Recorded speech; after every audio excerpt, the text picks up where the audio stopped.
And without further ado, let's go right ahead and go into the first segment, which is LeBron James. LeBron James. LeBron James. Where do I even begin? I mean, this man is literally, he is the best. He is the best player to ever play and pick up a basketball. Plain and simple. Now, I want all of you guys that don't like LeBron to just imagine Wizards Jordan on Team USA and tell me that Wizards Jordan can do what LeBron just did in back-to-back games. So, the United States found themselves in another close game. This time this was with Germany. And, again, the scoreboard is very, very close. And that essentially tells the entire story of this game, just how close the scoreboard is. Not a single time was any of these guys or any of these teams, leading them in a game, right? They didn't have a really huge lead like that. United States didn't come in dominating the game, and Germany didn't come in dominating the game, as well as, no one really pulled away from this game. This was a very hard-fought game, and it was close in practically every single quarter. And, obviously, props to Germany for being able to perform like this and stand up for, their country and things like that. But again, the biggest story of this game was LeBron James. It was the second time in a row that the United States called to LeBron and asked LeBron to, bear the burden, doing his little shrug celebration, bearing the burden of carrying this team, as well as he's going to carry the flag, but that's besides the point. In fact, you know what? Him carrying the flag is a symbolic representation of him carrying Team USA in these games. That's the story, essentially, because this man is on a mission. I don't know what it is, but that he was insane. In the final minutes of the fourth quarter, he scored 11 straight United States points, meaning that every single time everyone else touched the ball, they were unable to score in that fourth quarter. It wasn't looking good for USA.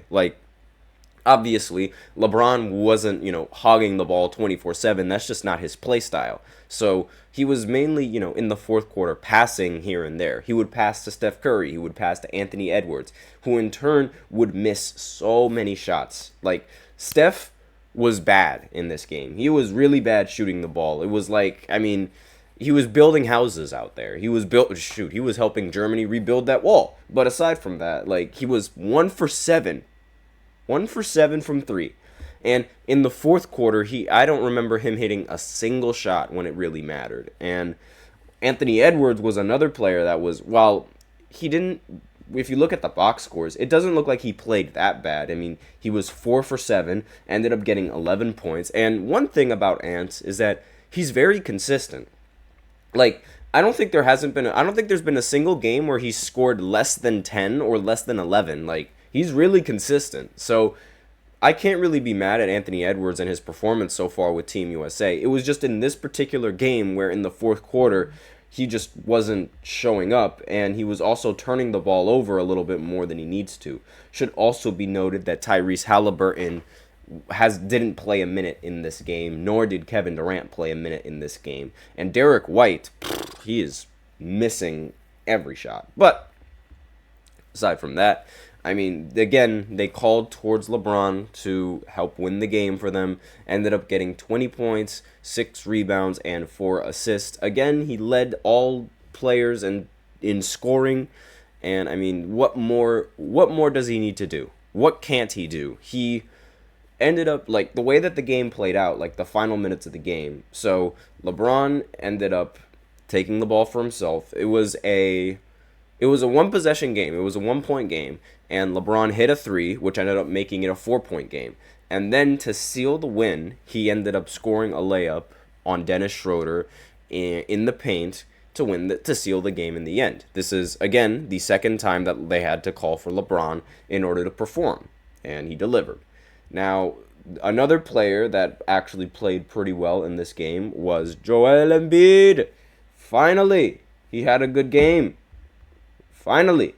And he ended up playing more minutes than usual. Like I alluded to before, that of all the starters, he would get the least amount of minutes. But this time, Drew Holiday got the least amount of minutes amongst all the starters. Joel Embiid ended the game with 15 points, 8 rebounds, and 5 assists. And he was he was very solid. I will say that he was very solid for Team USA for once. Like he was finally able to outplay the big men that were on his own team. But that they really needed every single aspect of Joel Embiid's performance. Now, on the German side, Franz Wagner was one of the better players for them, ended the game with 18 points, 7 rebounds, and 4 assists. If you guys remember some of the previous podcasts that I did, I previously said that Franz Wagner, I don't think he was worth all the money that the Orlando Magic decided to sign for him on the contract. But this performance against Team USA and his performance on the German team is definitely going to reassure a lot of Franz Wagner fans and a lot of Orlando Magic fans that it's possible that they didn't make a mistake. However, I'm not so sure about that. Like I don't think, I think much better of Franz Wagner now that I see his performance against Team USA, but at the same time, I don't really think that, international play it doesn't really translate the same as NBA. Or let me rephrase that. Playing on an international scale is different than playing in the NBA, because you have, for a lot of international players, and a lot of players from Spain, Germany, this, that, and the other, they have experience in playing with their national team for much longer than they have experience playing in the NBA. On top of that, their role on an NBA team might be different than their role on an international team. So players like Manu Ginobili, who would be called the sixth man on the San Antonio Spurs, is actually the number one option was actually the number one option on the Argentinian team. And just hold on for 1 second, I'll be right back.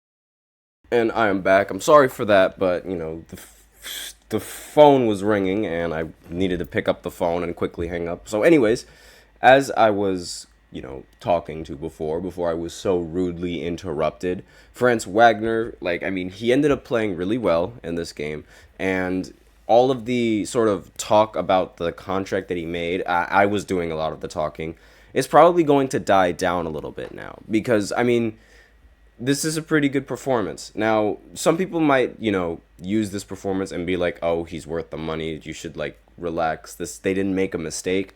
Again, his role on the Orlando Magic might be different. I was saying before how Manu Ginobili and his role on the Spurs was a six man, but when he was on the Argentinian national team, he was balling. There was even an article, and there were talks about him being considered the best shooting guard in the world, which rubbed Kobe the wrong way and rubbed Dwayne Wade the wrong way when they matched up against him in the Olympics in 2008.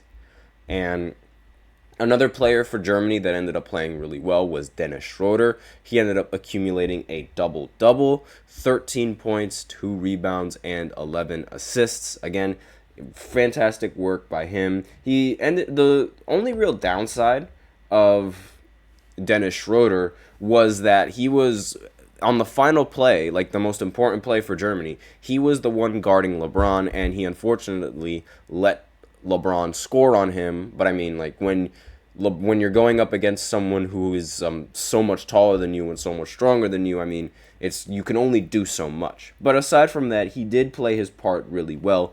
And Germany, these matchups, that the United States have had, even though they are exhibition games, it is a little bit concerning. Like, a lot of fans are very, very concerned about what Team USA is going to do in the Olympics, and they're rather scared that they have the chance of being upset by certain teams. Like, for example, France. France is one of the more powerful teams in the Olympics, and is looking to be, because they have Victor Wembanyama and they also have Rudy Gobert. So it's going to be it could be a challenge for the United States. Could also not be a challenge. Like, there's so many more teams that can upset the United States now than there were back then.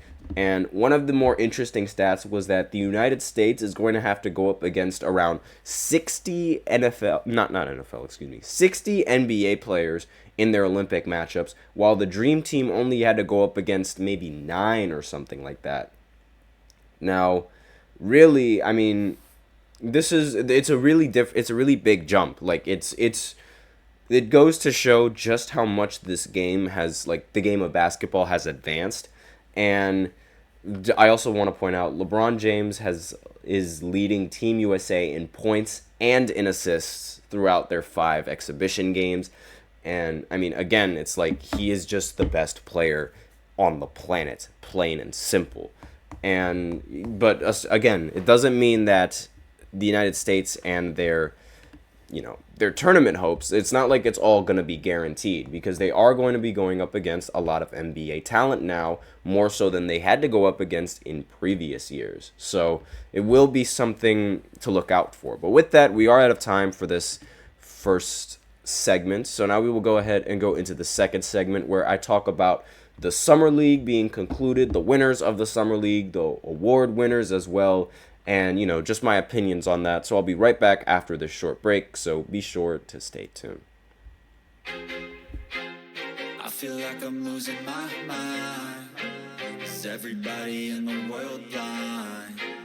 Please, Lord, give me a sign, a sign.